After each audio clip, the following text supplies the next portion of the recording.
Welcome to Magic or Tragic. Thanks for listening, and let's get right to it. Well, was it a magical draft for the Orlando Magic, or was it a tragical draft for the Orlando Magic? It's just getting to the point where I'm over the fact that the Magic did not draft Dennis Smith Jr., who, like most Magic fans, is who we wanted in this draft. Pretty disappointed about that. However, I'm not surprised that we did pick Jonathan Isaac. If there's one thing that we did learn from this draft, we're not going to know about the picks for a couple of years, but if there's one thing for sure we learned about last night, is that our new front office personnel of Hammond and Weltman, they do not sugarcoat anything. They're straight shooters. They basically told us who they were going to take. If you read between the lines, they told us they like long, athletic, defensive-minded with offensive tools. They basically said that. They also said they're going to take the best player who they think is available. They're not going to worry about need. They said that. And when you look at their two selections, that's exactly what they drafted. Two long, athletic, defensive-minded players with offensive capabilities. I'm going to get into the draft picks in a minute. A lot of us are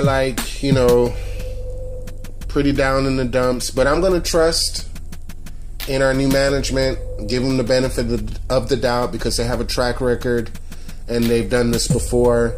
They know how to train and bring along the type of players that we drafted. So let's see what happens. My real concern with last night was the trades that we made. It seems like we traded late picks, basically second-round picks, for future second-round picks, way in the future, like 2019 or 2020 and beyond. So my thing is, if these picks weren't valuable to you now, are they going to be valuable to you 2-3 years from now? They're just second-round picks. So pretty curious about those trades. Nonetheless, I understand that they, again, straight shooters, basically told us they do not want to bring 4 rookies into minicamp, and they didn't. Now I want to quickly address a lot of stuff I've seen, on Twitter or basically social media about Magic fans and their disappointment with the draft. Yes, most people wanted Dennis Smith, because he's a shooter. He addresses a point guard position that we think is greatly needed of an upgrade. But a lot of people were also upset because, we passed on Malik Monk as well.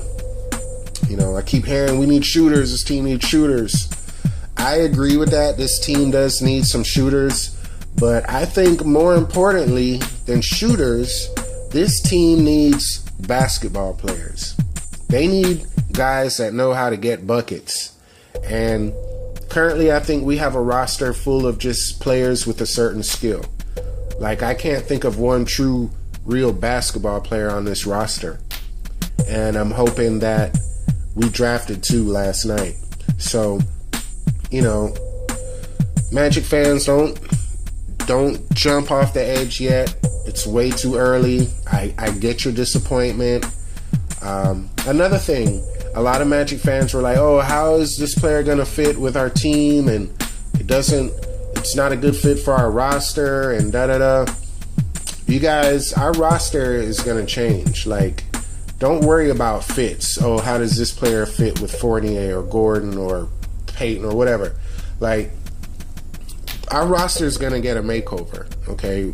So we're not drafting players for fit. We're, like the general manager said, we're drafting, period, best player overall that we think, and we'll fit around him. So that's what's going on. Basically, next year is going to be one long tryout for the entire roster. So, I'm not worried about fit. I was just hoping that the Magic did get the best player overall, and I just happen to think that at the time the best player overall was Dennis Smith, who also, to me, filled a need, which was point guard. Now I want to talk about the two players we did select, Jonathan Isaac, Wesley Iwundu. Jonathan Isaac, boom or bust. That's what I've been asking for. Hey, give me the player with the most upside, even if he busts. And that's what we got in Jonathan Isaac. If his game turns out to max out like we think, then you've got one of the better two-way players in the league, which are in vogue now, which are very important if you've got one of those players, because they can guard 4 positions and they can score on any level. You know, if Jonathan Isaac can develop shooting, which to me, and strength, he needs to get bigger, then, you know, you're talking about him in the same category one day as a Greek Freak or a Porzingis. You know, just tall, two-way players that dominate on both ends. Jonathan Isaac has that potential one day. Will he reach it? Who knows? How long is it going to take for him to begin to tap into that potential? Who knows? Again, could take 2-3 years, and as Magic fans, we just, you know, we have to wait and hope it works out in our favor. The other pick, Wesley Iwundu, didn't know about him as much as some of the other players. When I did take a look at his tape, the things that stood out to me was, again, he's very long. He's 6'7", and he has a 7'1" wingspan. He is very skilled. Like, he already brings defense to the table. You can see he's real active defensively, active hands, aggressive to the boards. He has good energy, and for his size and athletic ability. But the thing I think the Magic like about him, and the thing that kind of teases you to like about him, is his offensive game has potential. He can spot up shoot. He can catch and shoot. He's a good slasher. He's not the quickest guy, but he's pretty quick for his size, and he has long strides, so he gets to the bucket in a hurry. He's athletic enough. He throws it down with aggression. He was also a primary ball handler for Kansas State. He ran a lot of pick and roll, and they asked him to make plays on the offensive end. So when you watch him on the offensive end, you see a lot of offensive skill. He can pass it. He can dribble very well for his size. He makes good decisions a lot of times out of pick and roll. Again, he shows shooting capability, slashing capability. So we're talking about a guy who has a great body for the NBA, already a good defensive player, and he can turn into, in time, a very good two-way player, like Jonathan Isaac. So that's what we've got to hope for. We've got to hope for the best. People think he's a 3. In my opinion, I think I would like Iwundu, if he pans out, to be your shooting guard. I think he's got the agility on defense to guard 2s, and I think he's got the type of skill set offensively to play 2 or 3, but primarily a 2. And you'd have Jonathan Isaac at the 3, Aaron Gordon at the 4. So those are basically our picks in a nutshell. The only thing I worry about with these two players is that you would have wanted to see more production from them in school. Wesley Iwundu was a senior. Now, he did finish school with more points, assists, rebounds, and steals combined than any other player. He actually had some pretty impressive statistics as an all-around player. But you're hoping you would have seen just more production. Maybe 16 points a game instead of 13 points a game. And same for Isaac. Like, you just wanted to see more production. Like, can he handle being the guy going through you to get buckets? Is that something he can handle consistently? So both players, very unknown, but I do think both of them fit that category of boom or bust, and that's the direction I think the Magic should have gone. Last thing I want to talk about is the fact that we did not address the point guard position at all, which was a surprise to me and I think most.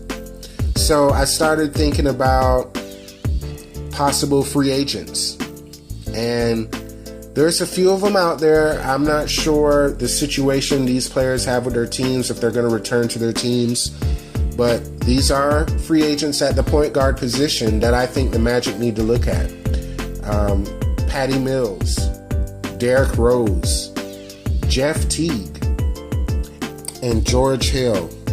Now, he's a very interesting player to me because he does have a previous relationship with Frank Vogel, and he is definitely an upgrade over our current point guard. So tell me what you think about those four names, maybe in the possibility of Magic making an offer to one of them. The last guy I want to talk about is Austin Rivers. He is an unrestricted free agent in 2018. However, if the Clippers are going to try and create a super team involving LeBron James and whatnot, then they're not going to be able to keep him. He is from the Orlando area, Austin Rivers is, and I would be interested in possibly trading for him this year or throwing money at him at the end of next season. So, few options at point guard. Bringing in a veteran maybe is something Frank Vogel wants to do at that position. We do need more veterans on this team with all this youth. So just an idea. Magic fans, tell me what you think. Tell me what you think about the draft. Tell me what you think about possibly the direction of this team and where they're going or where you think they should go. Make sure you subscribe, like, comment below. And until next time, go Magic. Thanks for listening.